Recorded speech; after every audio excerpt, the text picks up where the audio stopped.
জানিয়ে দেব সৌদি আজকের গুরুত্বপূর্ণ তিনটি আপডেট, যেখানে 14 জন লোক ছোট ছোট বাচ্চাদেরকে দিয়ে 27 জন বাচ্চাকে দিয়ে ভিক্ষা করাচ্ছে। সেই সাথেও জানতে পারবেন 3 প্রবাসী নারী তাদের অবৈধ কাজের জন্য তাদেরকে হোটেল থেকে গ্রেপ্তার করা হয়েছে। এছাড়াও জানতে পারবেন সৌদি মিনিস্ট্রি অফ কমার্সের পক্ষ থেকে একটি বিগ আপডেট আসছে। সর্বপ্রথম ভিডিও শুরুতে আপনাদেরকে জানিয়ে দিচ্ছি, এই মুহূর্তে আপনি আমার স্ক্রিনে দেখতে পাচ্ছেন রিয়াদে 14 জনের একটি টিম, যে টিমের কাজ হচ্ছে ছোট ছোট বাচ্চাদেরকে দিয়ে রাস্তায় রাস্তায় শপিং মলে বিভিন্ন জায়গায় ভিক্ষা করাবে এই বাচ্চাদেরকে দিয়ে। যার কারণে এই বাচ্চাদেরকে ভিক্ষা করায় এরকম 27 জন বাচ্চাকে সহ এই গ্রুপের 14 জনকে কিন্তু গ্রেপ্তার করা হয়েছে। দেখেন, যেটা আমরা দেখতাম আমাদের বাংলাদেশে হচ্ছে, আজ সেটাই এই দেশে করে দেখাচ্ছে বেশ কিছু প্রবাসী ভাই।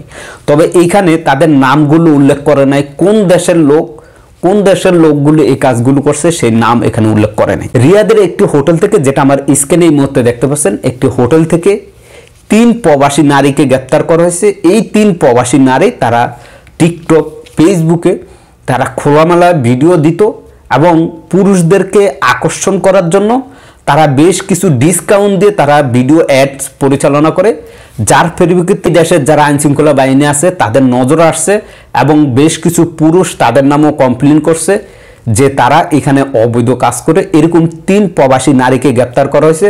তবে এই নারীরা কোন দেশের সেই নামটিও তারা প্রকাশ করে নাই। শেষ যে আপডেটটি মিনিস্ট্রি অফ কমার্সের পক্ষ থেকে যে আপডেটটি দিয়েছে যে তায়েব অঞ্চলে এক পাকিস্তানিকে গ্রেপ্তার করা হয়েছে, যেটা আপনারা আমার স্ক্রিনে দেখতে পাচ্ছেন। এই পাকিস্তানির দোষ হচ্ছে গিয়ে সে তার মালিকের নামে ব্যবসা দিয়ে সেই ব্যবসা সে নিজে, অর্থাৎ ব্যবসা সম্পূর্ণ তার নিজের এবং ব্যবসাটি তার মালিক দিয়ে পরিচালনা করতেছে। অর্থাৎ আপনি আমার মালিক, আমি আপনার নামে ব্যবসা প্রতিষ্ঠান খুলছি, কিন্তু এই ব্যবসার মালিক আমি। এরকম আর কি। আপনারা জানেন আমাদের অনেক প্রবাসী ভাই আছে যারা নিজেদের নামে ব্যবসা করে, কিন্তু ব্যবসার মূল যে নাম থাকে তার মালিক নামে খুলে সে নিজে চালায়।